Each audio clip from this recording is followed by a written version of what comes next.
भारत वीरों की धरती है।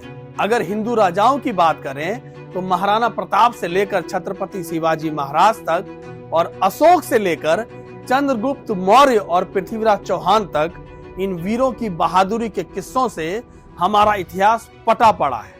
लेकिन शौर्य और हिम्मत की यह कहानी सिर्फ हिंदू राजाओं पर आकर ही खत्म नहीं होती। मुगलों और अंग्रेजों को युद्ध के मैदान में धूल चटाने में देश की वीरांगनाएं भी सबसे आगे रही हैं। इन वीरांगनाओं ने अपनी वीरता का परचम लहराते हुए दुश्मनों से न सिर्फ दो दो हाथ किए बल्कि उन्हें पराजित भी किया। आज हम आपको देश की ऐसी ही कुछ वीरांगनाओं से रूबरू कराने जा रहे हैं। इससे पहले कि मैं इन वीरांगनाओं के बारे में आपसे विस्तार से बात करूं, मैं पहले अपना परिचय दिए देता हूं। मैं हूं समरजीत सिंह और आप देख रहे हैं एनडीटीवी इतिहास।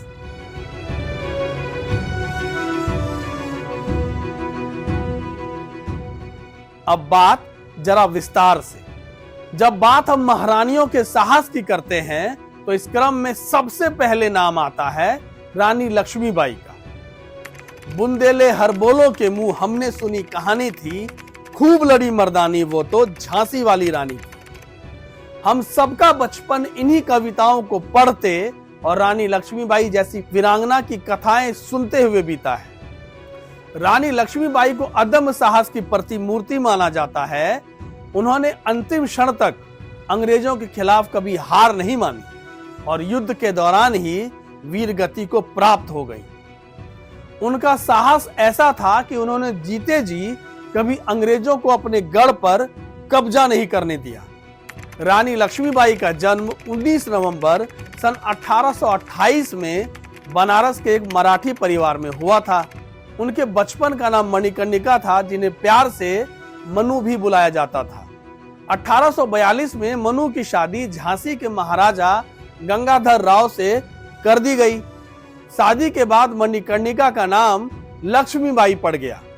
जब रानी लक्ष्मीबाई ने अंग्रेजों के सामने झुकने से कर दिया था इनकार।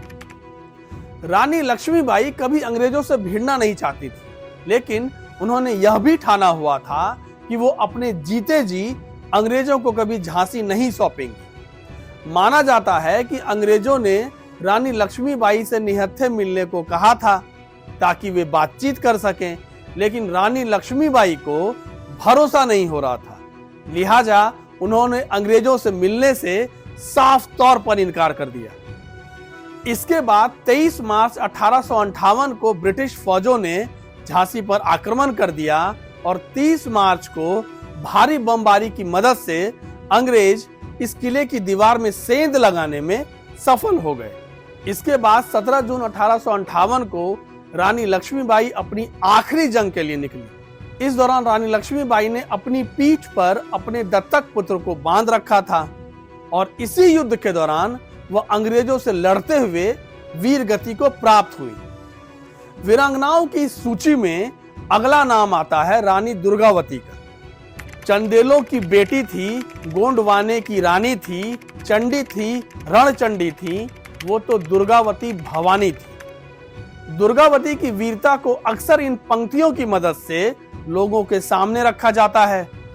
कलिंजर के राजा की पुत्री और गोंड राजा दलपत शाह की पत्नी रानी दुर्गावती का नाम इतिहास के पन्नों में महानतम वीरांगनाओं की अग्रिम पंक्ति में दर्ज किया जाता है। अकबर के जुल्म के आगे झुकने से इनकार करते हुए रानी दुर्गावती ने 24 जून सन 1564 को मुगलों के खिलाफ लड़ते हुए खुद ही अपनी तलवार सीने में घोंपकर शहीद हो गई थी। 24 जून यानी उनके शहादत के दिन को बलिदान दिवस के तौर पर मनाया जाता है। दुर्गावती के राज्य पर थी अकबर की नजर। गोंडवाना की रानी दुर्गावती ने अपने आखिरी दम तक मुगल सेना से युद्ध लड़ा था और अपने राज्य पर कब्जा करने के मुगल शासक अकबर के इरादे को कभी भी पूरा नहीं होने दिया। रानी दुर्गावती का जन्म दुर्गा अष्टमी के दिन 24 जून सन 1524 को बांदा जिले में हुआ। वह कलिंजर के चंदेला राजपूत राजा कीर्ति सिंह चंदेल की इकलौती संतान थी। ताराबाई ने औरंगजेब को चटाई थी धूल। छत्रपति शिवाजी महाराज का महानिर्वाण 3 अप्रैल 1680 को हुआ और अगले ही वर्ष यानी 1681 में औरंगजेब ने उनके साम्राज्य पर धावा बोल दिया। उस समय यहां राज कर रहे छत्रपति शिवाजी के पुत्र संभाजी महाराज ने औरंगजेब से लगातार 8 वर्ष तक घनघोर संग्राम किया। औरंगजेब ने संभाजी महाराज को घात लगाकर अचानक कैद कर लिया और पुणे जिले में भीमा नदी के किनारे उनकी निर्दयता से हत्या कर दी। उनके बाद संभाजी के भाई एवं छत्रपति शिवाजी महाराज के दूसरे पुत्र छत्रपति राजा राम ने औरंगजेब के साथ वही संग्राम अगले 11 वर्षों तक जारी रखा और उन्हीं की अर्धांगिनी थी ताराबाई भोसले। वर्ष 1700 में छत्रपति राजा राम का जब निर्वाण हुआ तब औरंगजेब बहुत प्रसन्न हुआ, क्योंकि मराठाओं के 3 छत्रपति की मृत्यु हो चुकी थी और उसके लिए दक्कन जीतना अब सिर्फ कुछ दिनों की बात लग रही थी। लेकिन छत्रपति शिवाजी महाराज की वीरांगना पुत्रवधू महारानी ताराबाई ने औरंगजेब के इस सपने को चकनाचूर कर दिया। महारानी ताराबाई महज 25 वर्ष की आयु में घोड़े पर सवार होकर रणभूमि में पहुंची और औरंगजेब की सेना का सामना किया। उन्होंने अपने पति को गंवाने के बावजूद कभी भी हिंदवी स्वराज के गौरव को कम नहीं होने दिया।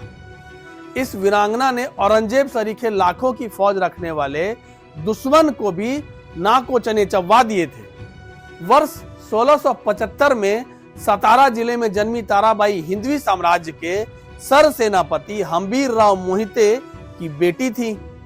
ताराबाई की सेना ने वर्ष 1704 में आदिल शाही की राजधानी बीजापुर को पूरी तरह से लूट लिया था।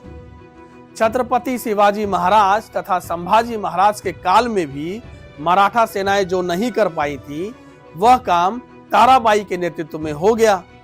उन्होंने मुगलों का सबसे संपन्न बंदरगाह सूरत 3 बार लूटा और स्वराज के लिए धन भी जुटाया।